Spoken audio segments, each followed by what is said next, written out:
नमस्कार दोस्तों, प्राचीन ज्ञान यूट्यूब चैनल पर आपका स्वागत है दोस्तों।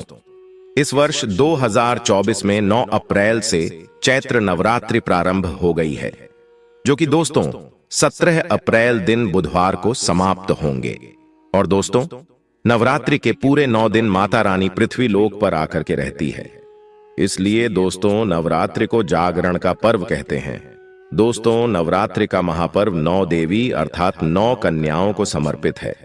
कन्या पूजन करने से हमारी समस्त पीड़ा दूर होती है, दुख दर्द दूर होते हैं, हर कष्ट दूर होते हैं, गृह क्लेश हमारे जीवन से हमेशा के लिए दूर हो जाते हैं। यहाँ तक कि पितृदोष, राहु दोष, मंगल दोष, काल सर्प दोष, मात्र कन्या पूजन से शनि से पीड़ित व्यक्ति को राहत मिलती है, सुकून मिलता है, घर में खुशियां आती हैं तथा अकाल मृत्यु घर में कभी नहीं होती। दोस्तों, आपको बता दें, इस बार के नवरात्रि बहुत ही शुभ और मंगलकारी माने जा रहे हैं। इस बार चैत्र नवरात्रि 9 अप्रैल दिन मंगलवार को शुरू होकर और इसका समापन 17 अप्रैल दिन बुधवार को होगा। दोस्तों, नवरात्र की अष्टमी और नवमी तिथि पर कन्या पूजन का विधान है। इस बार महाअष्टमी तिथि 2024 में 16 अप्रैल दिन मंगलवार को मनाई जाएगी और नवमी तिथि 17 अप्रैल 2024 दिन बुधवार को है। ऐसे में आप अष्टमी और नवमी को इन दोनों तिथियां में कन्या पूजन अवश्य ही करें। कन्याओं को भोजन अवश्य खिलाएं। शास्त्रों में 9 दिनों के नवरात्रि को बहुत ही शुभ और मंगलकारी माना जाता है और वही 8 दिनों के नवरात्रि को अच्छा नहीं माना जाता है। ऐसे में 10 दिनों के नवरात्रि बहुत ही शुभ माने गए हैं। शास्त्रों के अनुसार नवरात्रि के दिनों में माता रानी का पूजन करने से, कन्या पूजन करने से मां अभय वरदान प्रदान करती है। कुंडली में जो कष्ट होते हैं उन्हें ठीक कर देती है। श्रीधर की तरह ही सच्चे हृदय वाले व्यक्ति के सभी कष्टों का निवारण मां शीघ्र ही करती है। मां की उपासना से विनम्रता का विकास होता है। सभी कष्ट, दरिद्रता, दुख, कष्ट नष्ट हो जाते हैं।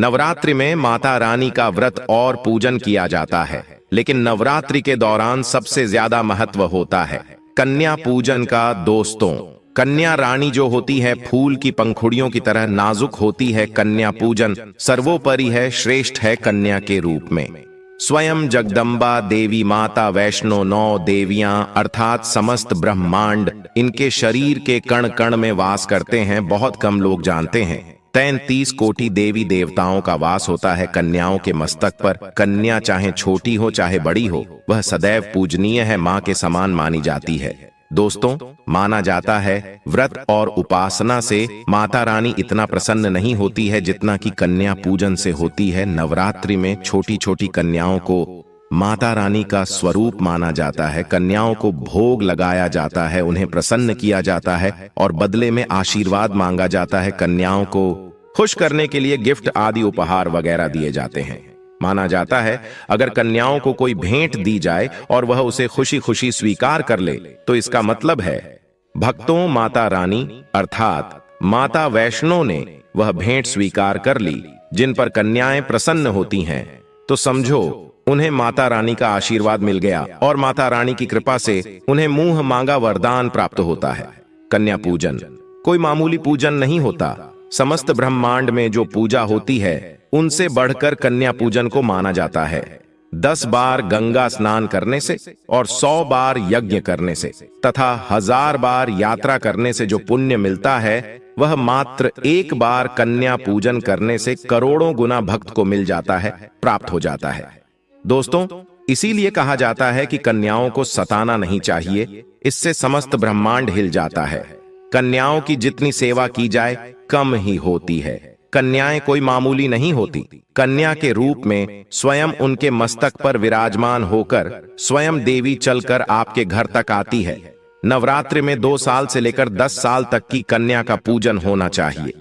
अष्टमी अथवा नवमी को कन्याओं के पैर धोकर भोजन कराना, उपहार आदि देना श्रेष्ठ माना जाता है, दुर्लभ माना जाता है। ऐसा मौका कभी हाथों से नहीं जाने देना चाहिए।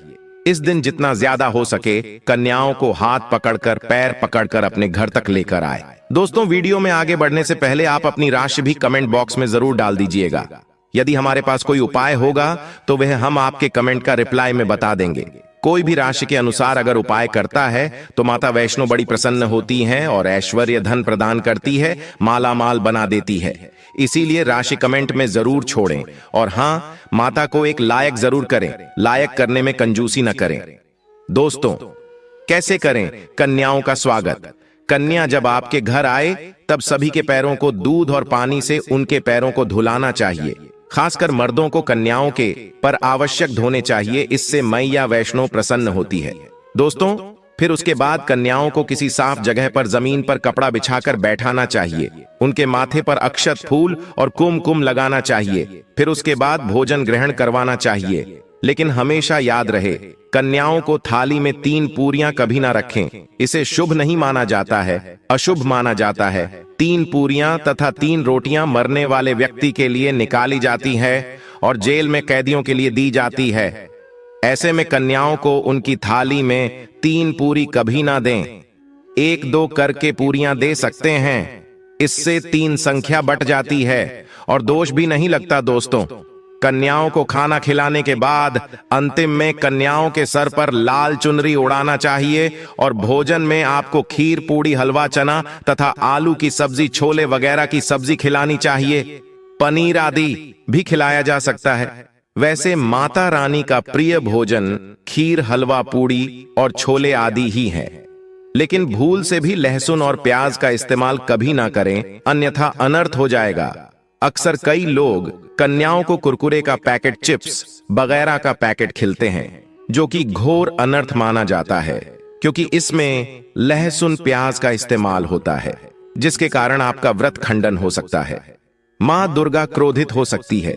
जहां आपने 9 दिनों तक लहसुन प्याज का परहेज किया, लेकिन आपकी एक गलती पूरे व्रत को खंडित कर सकती है। इतना भी नादान नहीं बनना चाहिए कि माता रानी रुष्ट हो जाए और कन्याओं को भी अशुद्ध होना पड़े। कन्याओं को डब्बा बंद कोई भी ऐसी चीज न खिलाएं जिसमें लहसुन प्याज होता है। कई चीजें ऐसी होती हैं मार्केट में जिसके अंदर लहसुन प्याज का इस्तेमाल होता है। ऐसा आप कभी मत करना दोस्तों। कई लोग कन्या पूजन में खाना घर पर नहीं बनाते और मार्केट से रेडीमेड लाकर ही खिलाते हैं तथा दही जलेबी खिलाते हैं, जो कि शुभ नहीं माना जाता है।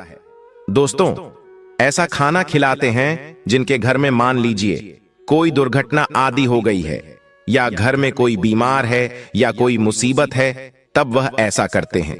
लेकिन अगर आप स्वस्थ हैं, आपको कोई पीड़ा नहीं है, तो ऐसा भूलकर भी नहीं करना चाहिए।